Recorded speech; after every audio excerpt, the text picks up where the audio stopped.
네, 안녕하세요. 살다 보면 내 감정은 도대체 왜 이럴까 하고 궁금할 때가 있죠. 네, 그렇죠. 어떤 날은 뭐 한없이 가라앉기도 하고, 맞아요. 또 어떤 날은 막 이유 없이 폭차오르기도 하고요. 오늘 저희가 함께 살펴볼 자료가 있는데요. 바로 이런 당신의 감정 상태가 그냥 단순한 기분 변화, 그게 아니라 어쩌면 내면의 성장을 보여주는 어떤 이정표, 그런 걸 수 있다는 아주 흥미로운 관점을 제시합니다.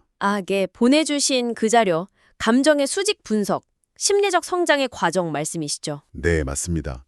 이걸 통해서 감정의 지도를 한번 그려보려고 해요. 네, 좋습니다. 이 분석은 우리가 보통 좋다, 나쁘다 이렇게만 생각하기 쉬운 감정들을요. 생존 본능에서부터 시작해서요. 자기 자신을 이해하고 또 관계를 회복하고 더 나아가서는 존재 자체의 어떤 깊은 평화, 거기까지 이르는 하나의 긴 여정으로 재구성하고 있거든요. 와, 여정이요. 네, 감정을 좀 입체적으로 보게 해주죠. 그렇죠. 진짜 말씀하신 것처럼 무슨 산을 오르는 것처럼요.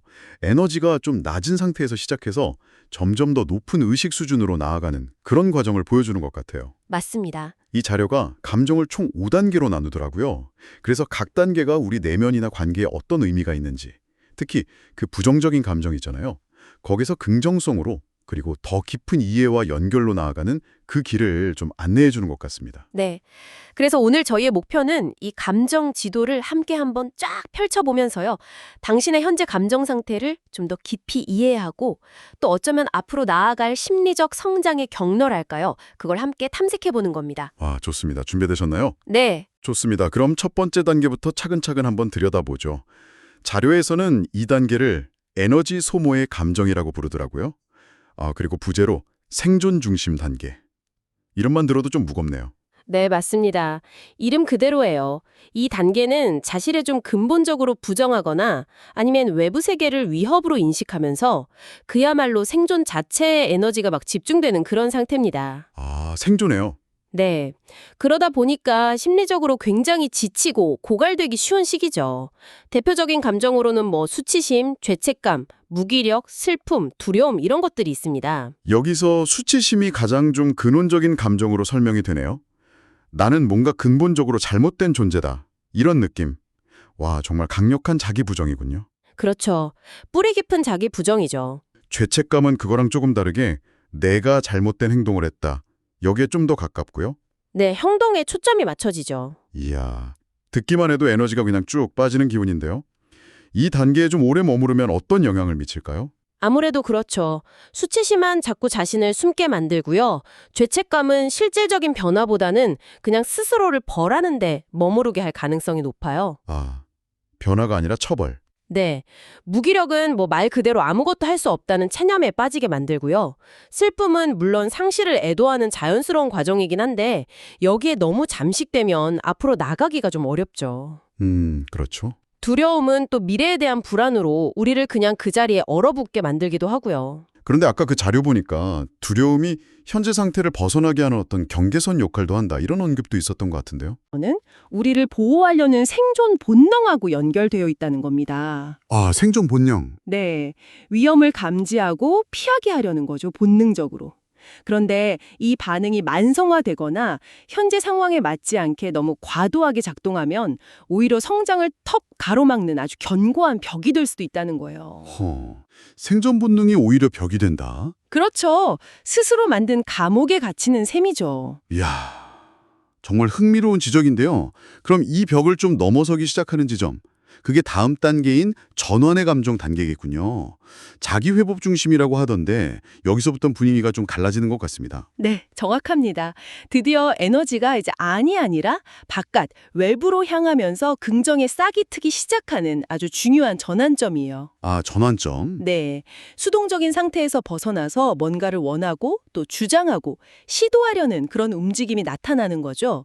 세부 감정으로는 욕망, 분노, 자존심, 그리고 용기가 있습니다. 욕망이 생명력 회복의 신호다. 이 점이 되게 인상적이네요. 무기력에서 벗어나서 뭔가를 막 갈망하기 시작한다는 거니까요. 그렇죠. 에너지가 생기는 거죠. 그리고 분노. 이거는 보통 되게 부정적으로 생각하기 쉬운데 여기선 좀 다르게 보나요? 네, 물론 분노가 파괴적으로 표출될 위험도 분명히 있죠. 하지만 근본적으로는 어떤 불이나 부당함 혹은 자신의 경계가 침범당했을 때 나타나는 아주 자연스러운 에너지입니다. 자연스러운 에너지군요. 네. 그래서 방향만 잘 잡으면 오히려 그 침체된 상태에서 벗어나서 상황을 변화시키려는 아주 강력한 동력이 될 수 있어요. 그냥 침묵하거나 회피하는 대신에 이건 아니야! 라고 말할 수 있는 힘인 거죠. 아, 그런 힘. 자존심은 스스로를 가치 있게 여기는 마음인데 타인과의 비교를 넘어서는 게 다음 과제다 이렇게 나와 있고요. 네. 그런데 여기서 용기의 정의가 정말 눈에 확 띕니다. 그냥 우리가 아는 두려움을 이겨내는 것, 이게 아니고요. 긍정성을 기반으로 수정하고 사과하며 재협상할 수 있는 용기라고 설명을 해요, 이건. 우리가 보통 생각하는 용기랑은 결이 좀 다른데요. 맞습니다. 아주 핵심적인 부분이에요. 이 분석에서 말하는 용기는 단순히 위험을 감수하는 배짱 이런 게 아닙니다. 배짱이 아니다. 네. 여기서 긍정성이라는 건, 상황이 개선될 수 있다? 관계가 회복될 수 있다. 이런 가능성을 믿는 태도를 의미해요. 아, 가능성을 믿는 태도. 그렇죠. 이 믿음을 바탕으로 해서 자신의 잘못을 인정하고, 이게 수정이나 사과죠. 혹은 타인과의 관계에서 필요한 걸 다시 요구하고 조율하는 것, 이게 재협상이고요. 이런 적극적인 힘, 그게 바로 2단계의 용기라는 겁니다. 와, 혹시 그 미움받을 용기라는 책 아시죠? 거기서도 개인의 과제와 타인의 과제를 분리하고 관계 속에서 자기 역할을 찾아가는 용기를 강조하는데 좀 비슷한 맥락으로 이해할 수 있을 것 같아요. 와, 그렇군요. 그러니까 용기가 관계를 회복하고 더 나은 방향으로 나아가기 위한 아주 적극적인 행동력이다. 이 말씀이시네요. 정말 흥미로운 재정의인데요. 그렇죠. 이전 단계의 그 무거운 에너지를 박차고 나오는 듯한 그런 느낌입니다. 그럼 이 용기를 발판 삼아서 나아가는 다음 단계는 어떤 모습일까요? 바로 내적 균형의 감정 단계입니다. 이제 초점이 관계로 좀 이동하는데요. 아, 관계로? 네, 긍정적인 태도를 바탕으로 해서 자신과 타인 사이에 어떤 건강한 경계를 설정하고요.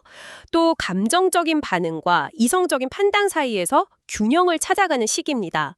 이때부터 관계의 질이 눈에 띄게 달라지기 시작하죠.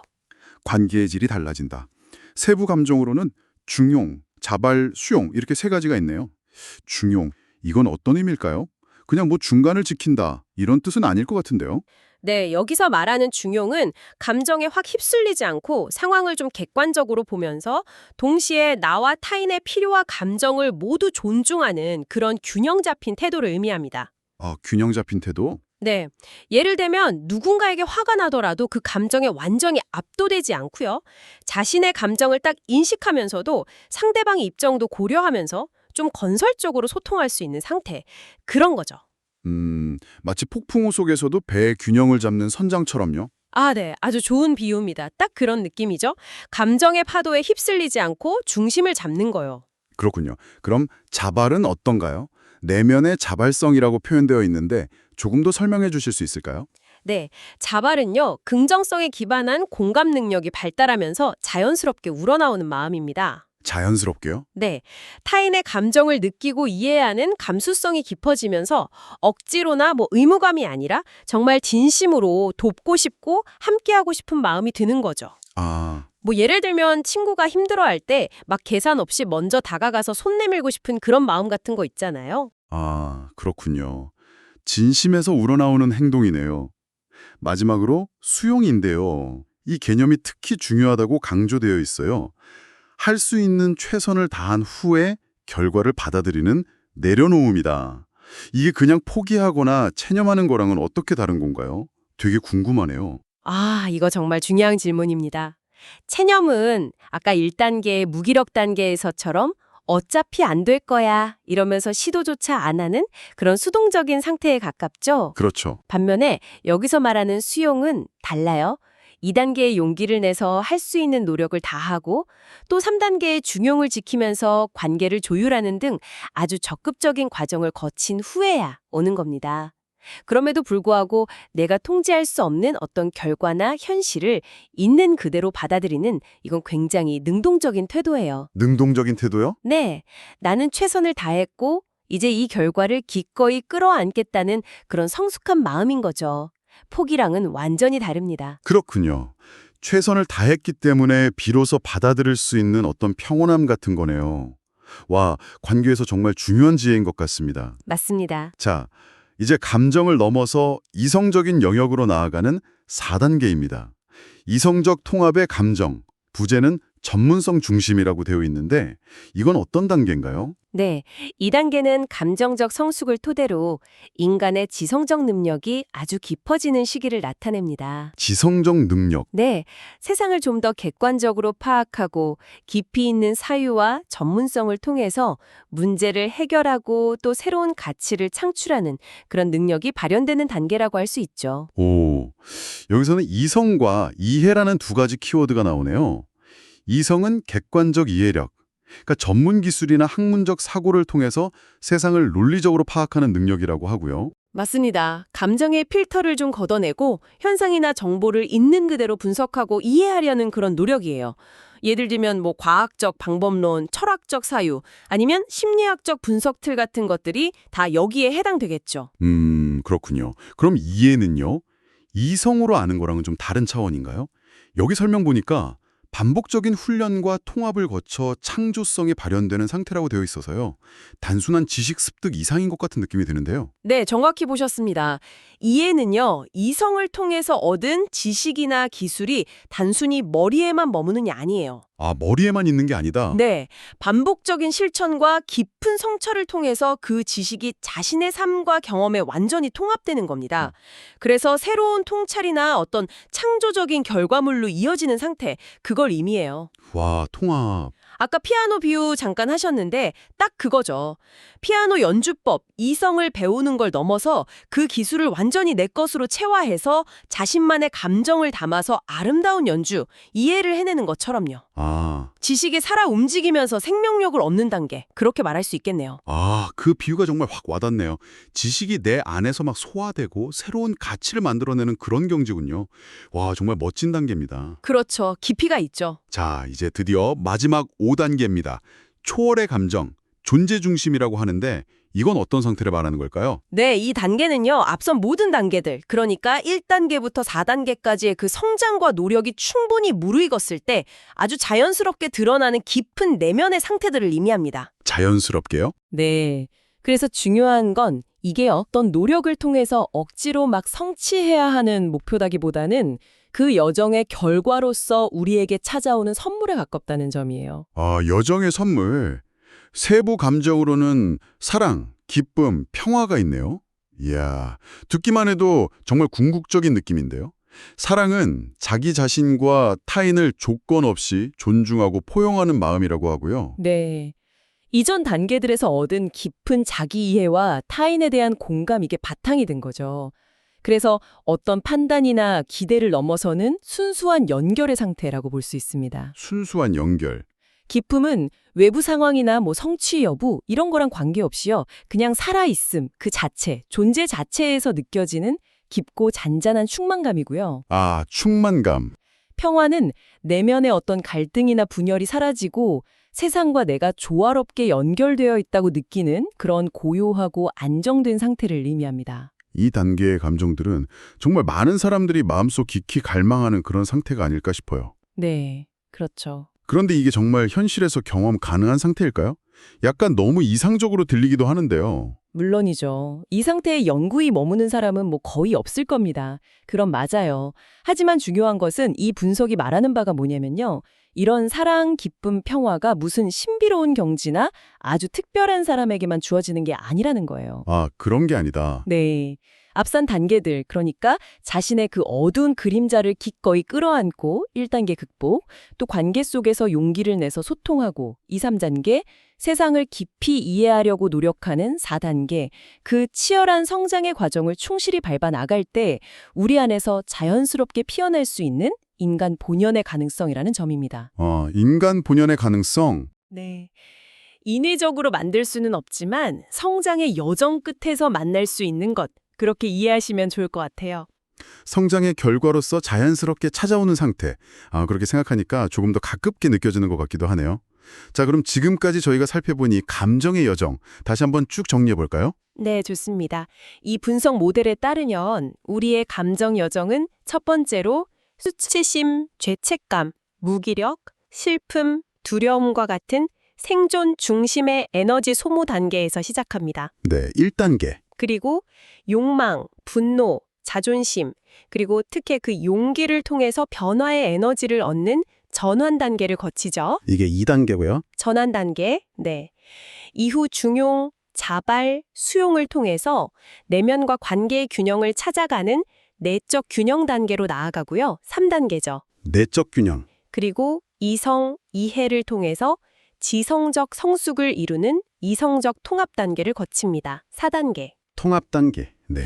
최종적으로 이 모든 성상에 통합될 때 사랑, 기쁨, 평화라는 존재 중심의 초월적 상태를 경험하게 될 수도 있다. 이것이 5단계이자 전체적인 그림입니다. 와, 오늘 저희가 함께 이렇게 깊이 들여다보니 감정의 수직 분석은요.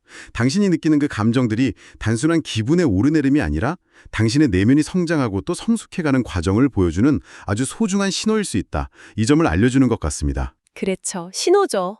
낮은 에너지 상태에서 시작해서 자신을 회복하고 타인과 더 건강하게 연결되고 궁극적으로는 삶 자체의 의미와 기쁨을 찾아가는 여정.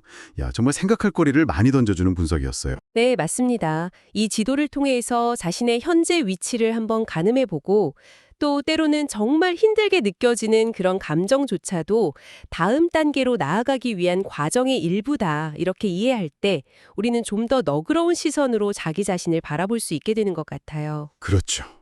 자, 그렇다면 이 감정 지도가 당신에게는 어떤 의미로 다가오시나요?